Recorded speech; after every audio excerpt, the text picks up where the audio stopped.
नमस्कार दोस्तों, स्वागत है आपका अपने यूट्यूब चैनल डेविड रतन एग्जाम स्टडी में।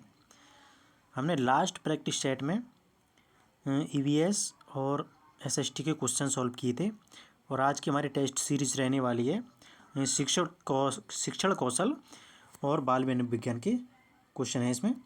तो उसके अंतर्गत हम क्वेश्चन सॉल्व करेंगे। तो दोस्तों, यदि आप चैनल पर नए हैं तो चैनल को सब्सक्राइब करें, साथ में बेल आइकन दबाना ना भूलें, वीडियो को लाइक करें और ज़्यादा से ज़्यादा शेयर करें। तो दोस्तों, आज की हमारी प्रैक्टिस सेट में रहने वाले हैं बाल विकास यानी कि बाल विकास और शिक्षण कौशल से संबंधित क्वेश्चन।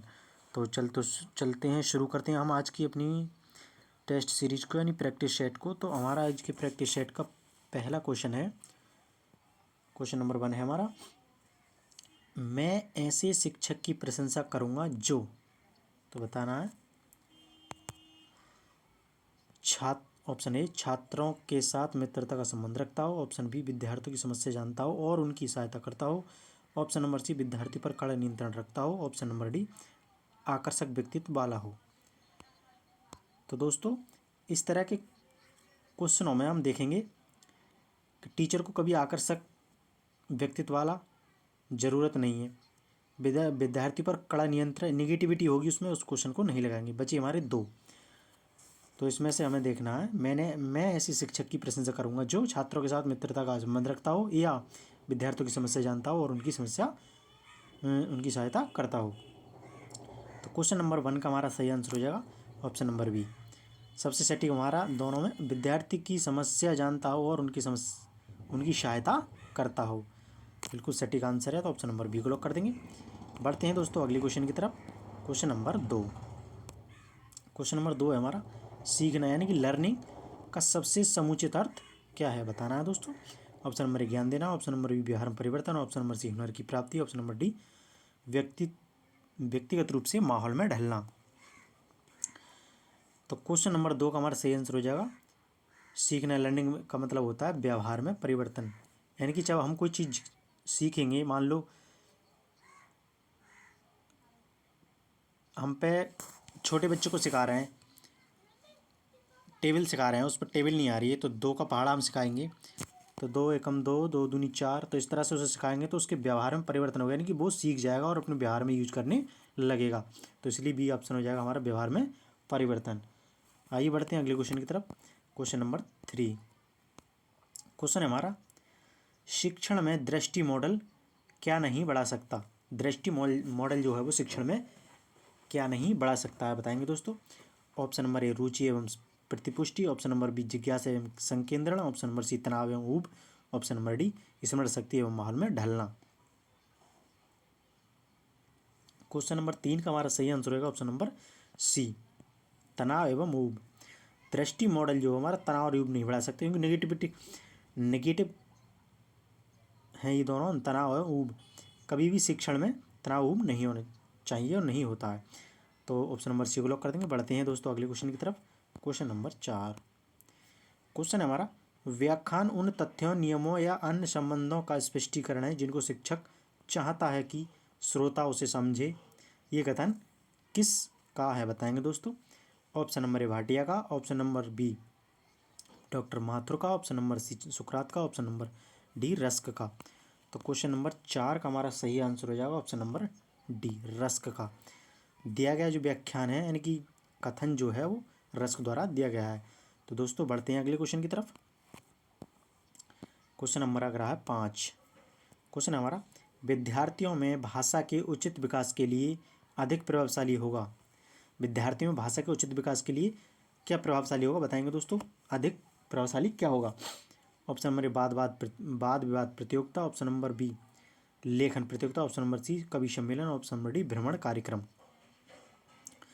तो विद्यार्थियों की भाषा का उचित विकास करने के लिए क्या प्रभावशाली रहेगा सबसे अधिक, तो हमारा वो रहेगा क्वेश्चन नंबर 5 का हमारा सही आंसर हो जाएगा ऑप्शन नंबर बी लेखन प्रतियोगिता।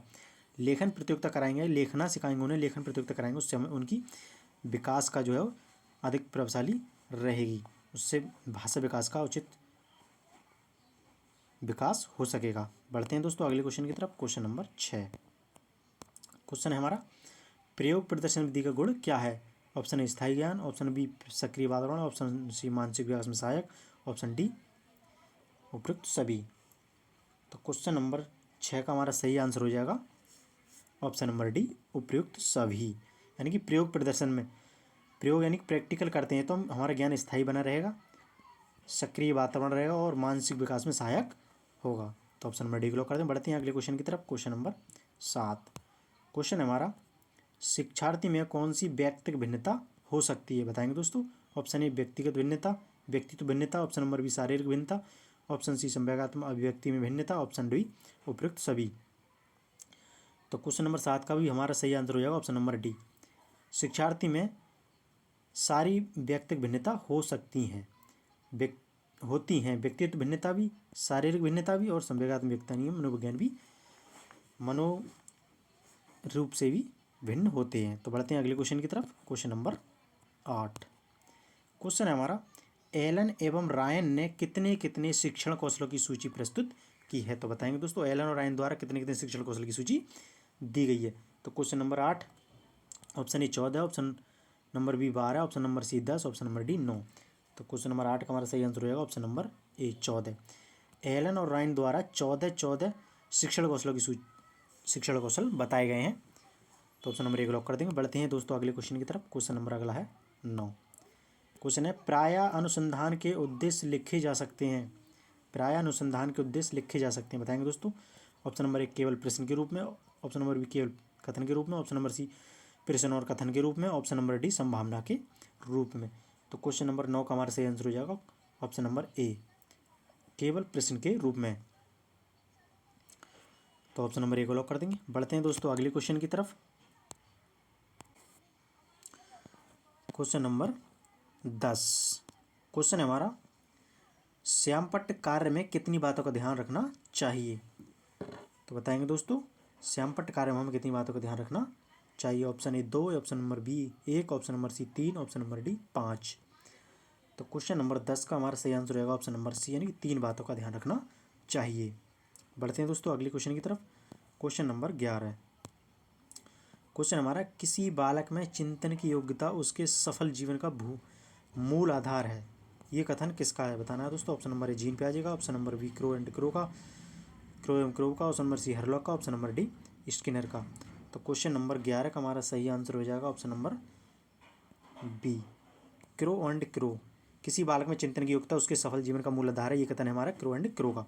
बढ़ते हैं दोस्तों अगले क्वेश्चन की तरफ। Question number 12। खेल शिक्षण विधि के प्रतिपादक कौन है, खेल शिक्षण विधि जो दी है वो किसने दी है। ऑप्शन नंबर ए सुकरात ने, ऑप्शन नंबर बी फ्रोबेल ने, ऑप्शन नंबर सी किलपैट्रिक ने, ऑप्शन नंबर डी अरस्तू ने। तो क्वेश्चन नंबर 12 का हमारा सही उत्तर हो जाएगा ऑप्शन नंबर बी, यानी कि फ्रोबेल ने खेल शिक्षण विधि दी है वो फ्रोबेल ने दी है। ऑप्शन नंबर बी को लॉक कर देंगे। बढ़ते हैं दोस्तों अगले क्वेश्चन की तरफ। Question number 13। क्वेश्चन है हमारा,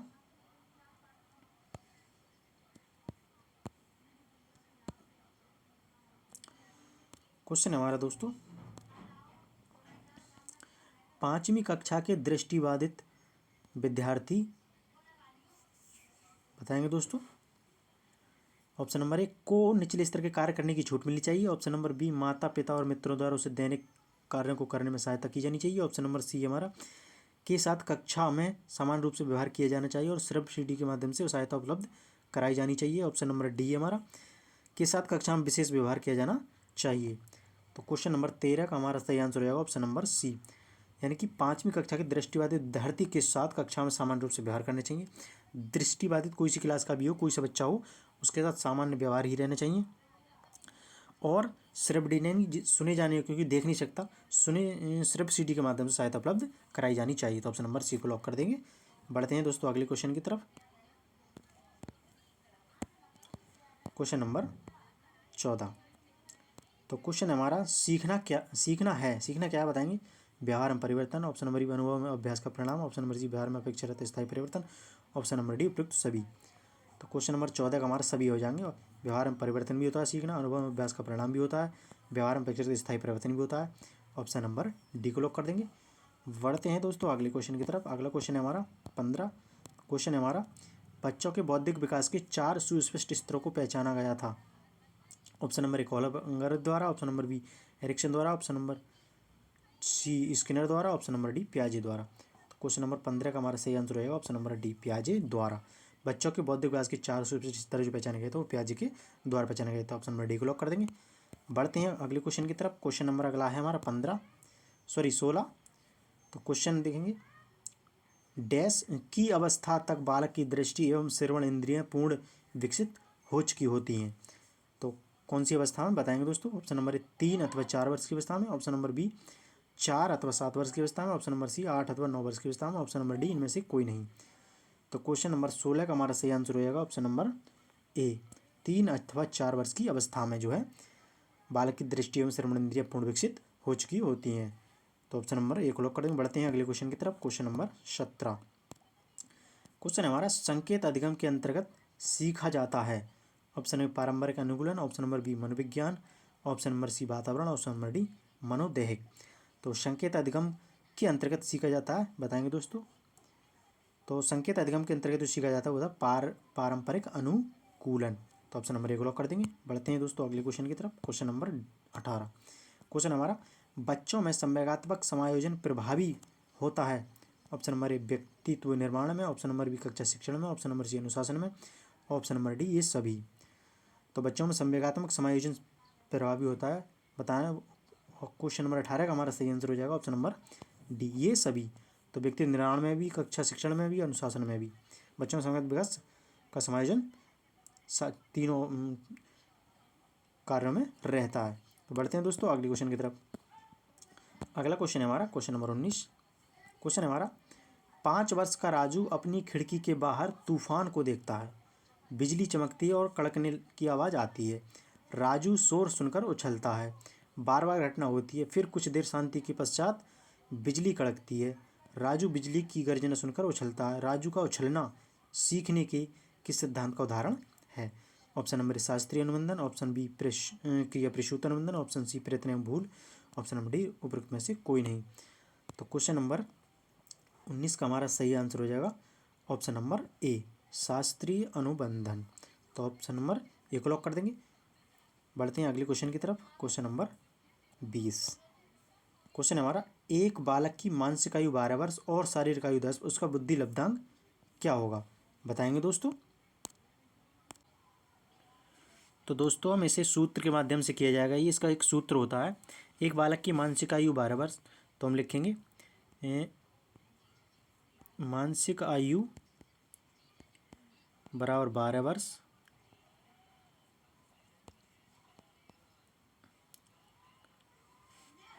और शारीरिक आयु जो है उसकी वो है 10 वर्ष। तो उसकी बुद्धि लब्धांक क्या होगा। तो इसका सूत्र होता हमारा बुद्धि लब्धि यानी कि बुद्धि लब्धि, चलो ऊपर लिख लेते हैं दोस्तों, 1 मिनट। तो सूत्र हो जाएगा हमारा बुद्धि लब्धि यानी कि IQ बराबर मानसिक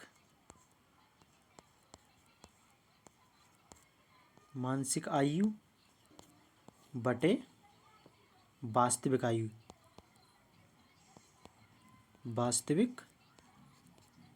आयु गुणा 100। तो वास्तविक आयु जो होती है वो हमारी शारीरिक आयु ही होती है। तो करते हैं फिर बुद्धि लब्धि यानी कि आयु को बराबर मानसिक आयु बटे वास्तविक आयु गुणा में 100। तो मानसिक आयु हमारी कितनी दे रखी है 12 और वास्तविक आयु की शारीरिक आयु दे रखी है 10 और गुणा में हमारा 100। तो कर लेंगे सॉल्व। 0 से हमारा 0 कैंसिल हो जाएगा और 12 की और 10 की इधर गुणा हो जाएगी यानी 12 गुणा 10 और बट्टे में कुछ नहीं बचा। तो हमारा हो जाएगा 12 धाई 120। तो हमारी एक बालक की मानसिक आयु 12 वर्ष और शारीरिक आयु 10 वर्ष, उसका बुद्धि लब्धांक कितना होगा, उसका बुद्धि लब्धांक हो जाएगा 120। तो ऑप्शन नंबर ए हमारा राइट हो जाएगा, ऑप्शन नंबर ए, यानी कि 120 उसकी बुद्धि लब्धांक हो जाएगी। तो दोस्तों वीडियो कैसी लगी कमेंट के माध्यम से ज़रूर बताएं, और हमारे चैनल पर इस तरह के प्रैक्टिस सेट करने के लिए बने रहें, और वीडियो को जितना हो सके उतना शेयर करें ताकि प्रत्येक के पास हमारी वीडियो पहुंच सके और बेहतर तैयारी हो सके। तो दोस्तों यदि आप चैनल पर नए हैं तो चैनल को सब्सक्राइब जरूर कर लें, साथ में बेल आइकन दबाना ना भूलें, वीडियो को लाइक करें और ज़्यादा से ज़्यादा शेयर करें। तो दोस्तों जय हिंद, वंदे मातरम।